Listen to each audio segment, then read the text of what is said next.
بخاری شریف میں قبیلہ غامدیہ کی اس عورت کا تذکرہ موجود ہے جو خود آئی تھی، کوئی گرفتار کر کے نہیں لایا تھا، از خود آئی۔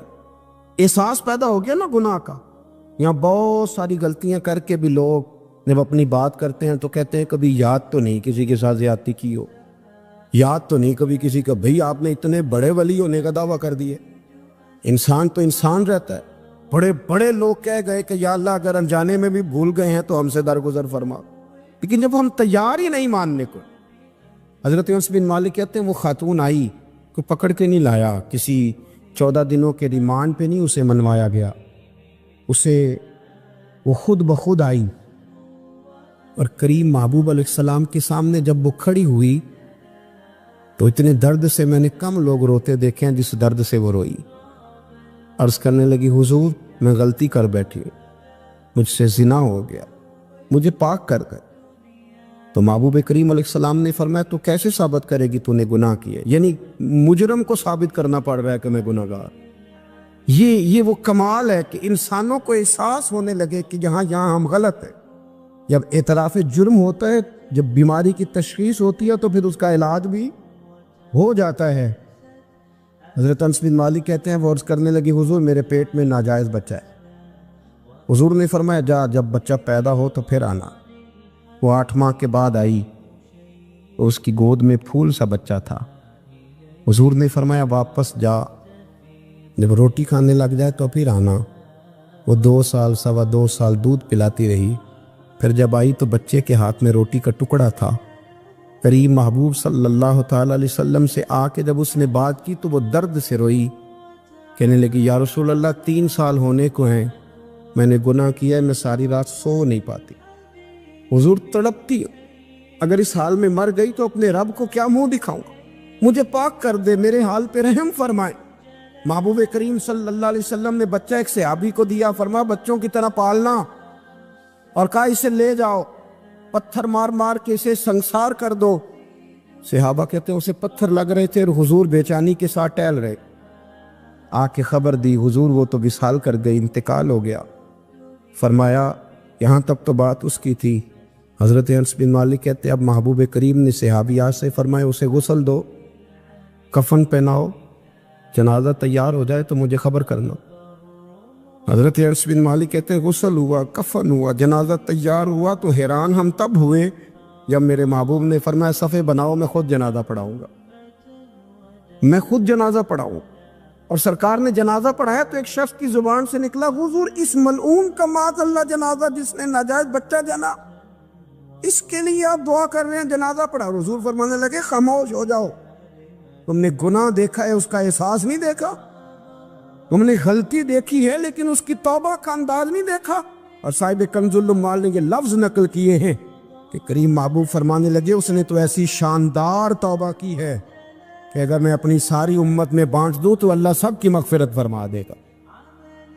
احساس جب پیدا ہو جاتا ہے نا اپنے دل کے اندر کہ یہاں میں غلط ہوں، ان العبد اذا اعترف ثم تاب تاب اللہ علیہ او کما قال نبی صلی اللہ علیہ وسلم، رواہ مشکات۔ حضور نے فرمایا جب کوئی بندہ کہتا ہے نا اللہ میں بھول گیا تھا اور پھر وہ توبہ کرتا ہے تو رب اس کی توبہ کو فوراً ہی قبول فرما لیتا ہے۔ حضرت عبداللہ بن حذافہ جہاد کر رہے تھے، روم کے عیسائیوں نے گرفتار کر لیا، 1000 آدمی نے مل کے پکڑا، گرفتار نہیں ہوتے تھے صحابی، 1000 آدمی نے گھیرا ڈالا، گرفتار کر کے لے گئے۔ اور جب بادشاہ کے سامنے گئے تو وزیر کہنے لگا بادشاہ بندہ بڑے کام کا ہے، اگر ہمارے قابو آ گیا تو فائدہ دے گا، صحابی ہیں حضرت عبداللہ بن حذافہ، حضرت فاروق اعظم کا زمانہ ہے، اگر قابو آ گیا تو فائدہ دے گا۔ بادشاہ کہنے لگا کیوں، کیا خوبی ہے؟ کہنے لگے ہم 1000 آدمی تھے، یہ اکیلا قابو نہیں آ رہا تھا، 1000 آدمی تھے، اگر ہماری فوج میں شامل ہو گیا تو بہت بڑا جرنیل ملے گا۔ بادشاہ کہنے لگا کوئی مسئلہ نہیں، 2-3 چیزیں ہوتی ہیں بندے کو خریدنے کے لیے، خرید لیتے ہیں۔ بادشاہ کہنے لگا عبداللہ جتنی دولت تجھے چاہیے میں تجھے دے دیتا ہوں، میرے لشکر میں آ جا، معاذ اللہ اسلام چھوڑ دے۔ حضرت عبداللہ بن حذافہ کیا فرماتے ہیں بڑا تو بیوقوف ہے، میں نے دولت کمانی ہوتی تو مدینے میں بیٹھ کے تجارت کرتا، میں دولت کمانے نہیں نکلا، میں تو رسول اللہ کی رضا کمانے کے لیے نکلا ہوا ہوں۔ دولت کمانی ہوتی تو کسی مارکیٹ میں ہوتا، میدان میں آنا تھا۔ شہادت ہے مطلوب مقصود مومن، نہ مال غنیمت نہ کشور کشائی۔ یہ دولت تو لونڈی ہے رسول اللہ کے دروازے کی، جو تو پیچھے پیچھے پھرتی ہے نبی پاک کے غلاموں۔ یہ کمانی ہوتی تو میں کسی مارکیٹ میں ہوتا، میدان میں تھوڑا ہوتا۔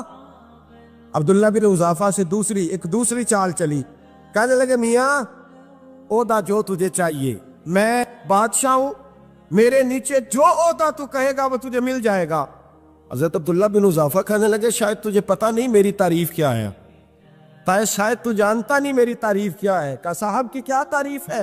کہنے لگے میں رسول اللہ کا صحابی ہوں، اور کائنات میں سب سے بڑا عہدہ مصطفیٰ کے صحابی ہونے کا عہدہ ہے۔ صحابہ وہ صحابہ تھے جن کی ہر صبح عید ہوتی تھی، خدا کا قرب حاصل تھا، نبی کی دید ہوتی تھی۔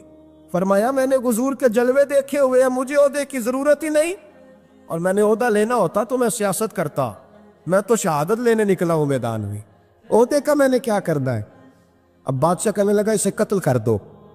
وزیر کہنے لگا نہیں، ایک بات اور ہے، مجھے ایک چال اور چلنے دو۔ کہا وہ کیا؟ کہنے لگے میری بیٹی بڑی خوبصورت ہے، مجھے موقع دو اپنی بیٹی کو سجا بنا کے، وہ جوان جس کی جوانی اتنی بڑی ہے کہ 1000 آدمی مقابلے میں کھڑا نہیں ہوتا، اس جوان کے کمرے میں رات کی تنہائی میں بنا سوار کے بی بی کو بھیجا۔